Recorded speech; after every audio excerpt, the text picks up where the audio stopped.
Shalom Kingdom Community Rock Surabaya. Minggu yang lalu kita sama-sama merayakan 16 tahun GBI Rock Surabaya melayani Tuhan.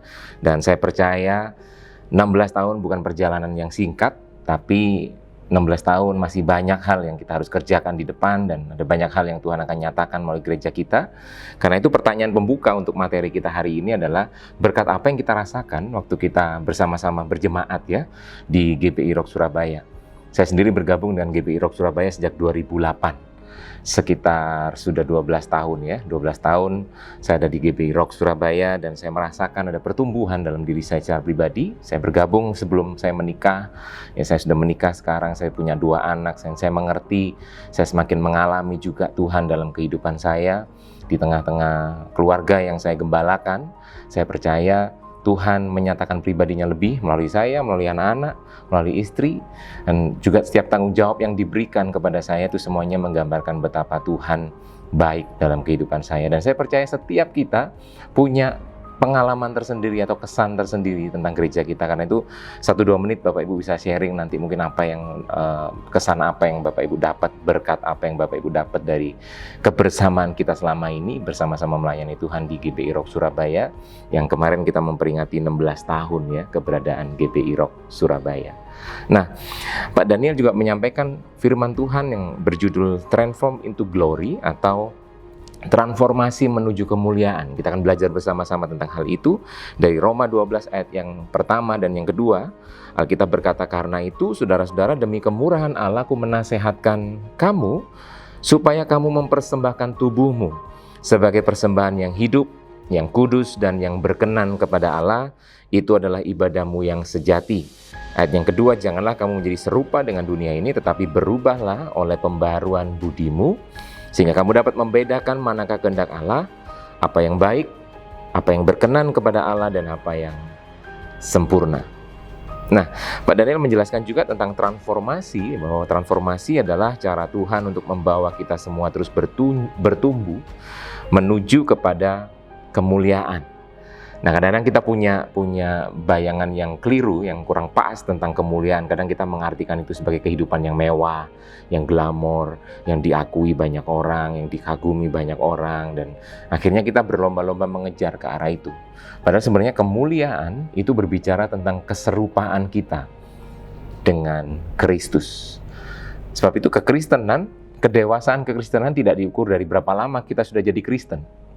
Berapa lama Bapak Ibu sudah jadi Kristen? Bukan diukur dari situ, tapi kedewasaan kekristenan diukur dari seberapa serupa kita dengan Kristus. Sebab itu setiap hari yang kita lewati itu menjadi hari-hari di mana kita akan mengalami proses penyempurnaan dalam kehidupan kita untuk kita lebih serupa dengan Kristus. Dari setiap hal yang kita alami, bahkan Corona pandemi yang Pak Arifin, gembala senior kita, canangkan sebagai Corona Academy, ini juga menjadi satu sarana untuk kita juga belajar disempurnakan semakin serupa Kristus. Yang setuju katakan amin. Amin. Jadi Bapak Ibu, mari dalam setiap hal apapun yang kita alami, setiap hal apapun yang harus kita hadapi, mari kita belajar, mari kita terus didewasakan, mari kita terus disempurnakan menuju keserupaan dengan Kristus. Nah, dari ayat bacaan kita hari ini bahwa kita melihat pentingnya untuk kita mempersembahkan tubuh lebih dahulu. Karena kalau kita bicara transformasi, ayat yang kedua, transformasi itu dikaitkan erat sekali dengan metamorfosis. Proses metamorfosis seekor ulat menjadi kupu-kupu. Di antara ulat dan kupu-kupu itu ada satu fase yang namanya ulat itu jadi kepompong. Kita akan belajar dari situ tentang transform into glory. Tapi di awal ini mari kita pahami bahwa glory, kemuliaan yang dimaksudkan adalah bagaimana kita semakin serupa dengan Kristus. Nah, dalam Yakobus 1 ayat 2-4 itu di mana di situ menjelaskan tentang apa yang sedang kita alami di dalam kepompong itu. Kita nggak pernah tahu, kepompong tertutup begitu rapat dan di dalamnya ada proses seperti apa kita nggak tahu. Tapi kita bisa belajar sesuatu dari situ, bahwa yang pertama, proses di dalam kepompong kehidupan kita itu juga adalah sebuah proses yang pertama kita belajar itu proses di dalam kesendirian kita, di dalam kesepian kita. Ulat nggak rame-rame di dalam kepompong, itu yang pasti. Ulat cuman seekor diri saja. Dia, bener ya, seekor diri, bukan seorang diri, tapi ulat seekor diri saja. Dia ada di dalam kepompong, dibalut dengan rapat di dalam kepompong, nggak ada yang tahu di dalamnya apa yang terjadi. Tapi dalam proses kesendirian itulah dia disempurnakan. Karena keluar dari kepompong, dia bukan lagi ulat yang menjijikkan, ulat yang menggelikan. Tapi dia keluar dari kepompong menjadi kupu-kupu yang cantik, kupu-kupu yang bisa terbang, kupu-kupu yang bahkan banyak orang mengkoleksi kupu-kupu. Karena kupu-kupu begitu cantik dengan motif sayapnya, dia bisa terbang dan sebagainya. Dia menjadi makhluk yang dikagumi, ya, dipandang indah oleh banyak orang ketika sudah jadi kupu-kupu. Tapi kalau ulat kadang orang lihat dengan begitu jijik, soalnya geli. Ya apalagi yang berbulu itu bisa gatal di tangan dan sebagainya. Tapi ketika dia sudah menjadi kupu-kupu, banyak orang melihat dengan wow. Nah itulah proses transformasi. Waktu kita sedang dalam proses transformasi, kita sedang dalam kesendirian kita. Hal ini bukan berarti bahwa kita nggak butuh komunitas, enggak. Komunitas tetap kita butuhkan karena komunitas mendukung kita, menasehati kita, saling menjaga di antara kita, itu penting dalam kehidupan kita. Tapi proses kesendirian di sini adalah proses di mana cuma ada kita dengan Tuhan, cuma ada saya dengan Tuhan. Dan itu proses kesendirian yang terjadi, di mana Allah akan menyatakan pribadinya secara nyata kepada kita. Dan kita akan semakin mengenali Tuhan, kita akan semakin memiliki pengetahuan yang benar akan Allah, di mana Allah menyatakan pribadinya. Dan dari situ, setiap permasalahan, setiap hal yang kita harus hadapi, itu semuanya membuat kita semakin serupa Kristus. Proses transformnya ada di situ. Nah karena itu Yakobus 1 ayat 2-4 itu diawali dengan berbagai-bagai pencobaan. Memang pencobaan menjadi sarana, ya, pencobaan atau ujian itu menjadi sarana untuk kita disempurnakan. Sebab itu Bapak Ibu, kalau hari-hari ini kita menghadapi hari-hari yang sulit, hari-hari yang berat, dengan corona yang ada, dengan kondisi yang ada, ini kesempatan untuk kita semakin mengenal Kristus lebih. Ini kesempatan untuk kita semakin masuk dalam kepompong kehidupan kita, untuk Tuhan akan menyempurnakan hidupnya, menyatakan pribadinya kepada kita secara pribadi, dan itu menyempurnakan kehidupan kita untuk kita menjadi serupa Kristus. Ada proses dalam kesendirian yang dilalui. Dan ini kondisi yang pernah dialami oleh Yohanes di Pulau Patmos, ya, di Wahyu 1 ayat 9, Bapak Ibu bisa baca. Itu yang Yohanes alami, dalam dia cuma dia dan Tuhan, dan dia mendapatkan banyak revelation yang itu akhirnya tertulis dalam kitab Wahyu. Bapak Ibu, waktu-waktu yang seperti ini menjadi waktu-waktu yang baik untuk kita punya kesendirian kita bersama Tuhan, bukan kesendirian sambil ngelamun, sambil pikiran kosong, itu bahaya Bapak Ibu. Tapi dalam kesendirian kita mulai merenung, kita mulai mencari Tuhan, kita mulai minta kepada Tuhan, ada hikmat yang Tuhan tambahkan, ada pengalaman-pengalaman baru yang Tuhan nyatakan, kita bersama dengan Tuhan. Dan saya percaya keluar dari semuanya ini, kita mengalami transform into glory. Yang kedua, ada proses yang menyakitkan yang dialami oleh si ulat. Ya, ulat itu harus kehilangan identitasnya. Kenapa? Ya, karena dia harus berubah dari ulat menjadi kupu-kupu. Dia harus kehilangan, artinya identitasnya yang lama mesti mati. Ya, dan dia harus mau mengenakan atau hidup sebagai pribadi yang baru, yaitu apa? Kupu-kupu. Dia bisa terbang. Mungkin waktu ulat takut ketinggian, tapi waktu udah jadi kupu-kupu, dia terbang, dia bisa melewati ketakutannya, dia bisa melewati ketinggian. Dan saya percaya itu proses yang kita akan lewati. Itu berawal dari apa? Itu proses yang menyakitkan. Hal yang kedua, kita belajar proses yang seringkali terasa menyakitkan karena harus ada perubahan identitas. Identitas kita yang lama harus mati, harus dalam tanda kutip, ya, dibunuh supaya identitas yang baru kita kenakan dalam kehidupan kita. Ulat menjadi gambaran kehidupan yang masih buruk, kehidupan kita yang lama, dan kemudian mengalami transformasi di dalam kepompong itu tadi untuk menjadi kehidupan yang lebih baik dan lebih serupa Kristus. Ya, contoh dalam Alkitab adalah seperti Yusuf yang orang biasa, dia berubah menjadi orang kepercayaan Firaun melalui banyak proses. Lalu contoh yang kedua adalah Abram. Ketika dia berubah menjadi Abraham, itu nggak cuman perubahan yang seperti sekejap mata terjadi, enggak, ada proses. Dia harus keluar dari tanah kelahirannya dia harus keluar dari tanah asalnya dia ke tempat yang dia nggak tahu kemana, tapi itu memproses dia. Contoh lagi yang lain adalah Tuhan Yesus sendiri. 30 tahun dia berada di bawah orang tuanya, artinya di bawah didikan orang tuanya, sampai akhirnya dia mulai melayani lebih sungguh. Nah, Bapak Ibu, semua proses ini membutuhkan 3 hal yang kita belajar dari poin yang kedua ini.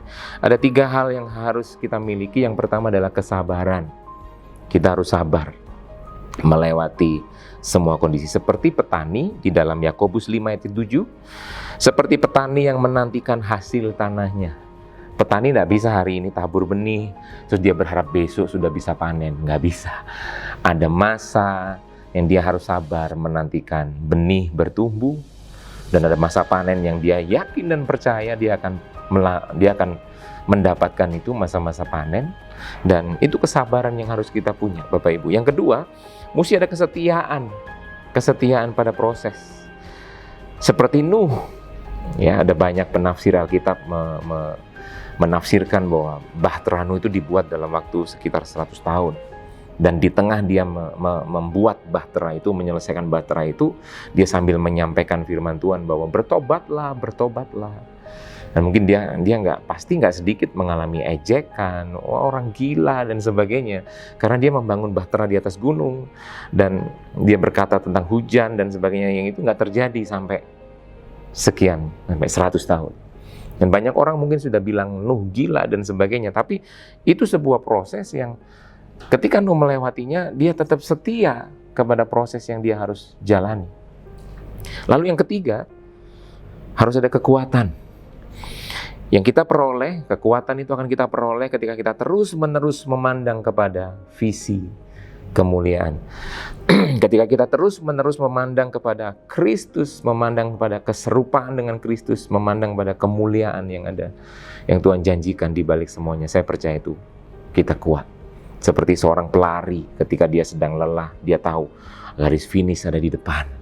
Itu memberikan dia semangat lagi untuk mengeluarkan ekstra tenaganya, dan dia raih garis finish yang ada di depannya. 3 hal ini kita belajar dari proses yang sering kali terasa menyakitkan. Mesti sabar, mesti ada kesetiaan, dan mesti ada kekuatan yang menopang kehidupan kita, kekuatan yang membuat kita bisa melewati proses transformasi. Proses transformasi itu menuju kepada kemuliaan.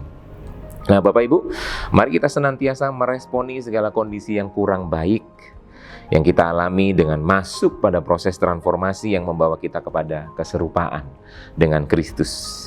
Jangan kita meniru generasi pertama, bangsa Israel yang keluar dari Mesir, yang mereka gagal dan mereka semua mati di padang gurun, gak berhasil masuk Kanaan. Jangan kita tiru yang seperti itu. Dan saya percaya kasih karunia Tuhan itu yang memampukan kita menang atas segala kondisi atau situasi atau keadaan apapun yang sedang kita hadapi hari-hari ini. Segala kesulitan kita menjadi kesempatan untuk kita mengalami transformasi kepada keserupaan dengan Kristus. Beberapa pertanyaan untuk kita komsal. Bapak Ibu bisa diskusikan satu dengan yang lain, ya.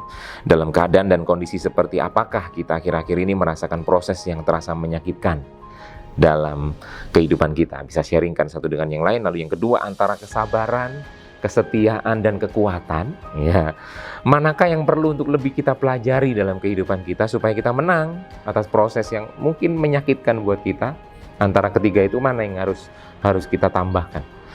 Lalu komitmen apa yang kita mau bangun supaya kita mengalami transformasi dan menjadi lebih serupa Kristus dalam kehidupan kita? Bapak Ibu, saya percaya kondisi berat, kondisi sulit, semuanya akan membawa kita kepada keserupaan dengan Kristus. Mari kita berdoa. Tuhan, terima kasih buat pesan firman Tuhan yang kami mau aplikasikan dalam kehidupan kami. Di tengah apapun kondisi, keadaan yang terjadi, yang kami harus hadapi, kami harus alami. Tuhan, kami percaya ini kesempatan yang baik untuk Kau nyatakan pribadi-Mu Tuhan, untuk kami masuk kepada proses transformasi, kami masuk pada kepompong kehidupan kami, untuk Engkau menyatakan pribadi-Mu lebih kepada kami, sehingga kami juga beroleh kekuatan untuk menyatakan pribadi-Mu lebih di tengah kondisi yang kami harus hadapi Tuhan. Berkati setiap komsel yang ada, berkati setiap gembala komsel, gembala sektor, bahkan gembala satelit Tuhan, supaya dari para gembala ini Tuhan, benar-benar kasih karunia-Mu nyata buat setiap jemaat yang Tuhan percayakan. Dan kami percaya masa corona pandemi akan benar-benar menjadi corona academy buat kami, karena kami mengalami transformasi dalam kehidupan kami. Terima kasih Tuhan, berkat-Mu buat setiap kami di dalam nama Yesus. Kami berdoa bersyukur, haleluya. Amin. Selamat berkomsel, Tuhan memberkati.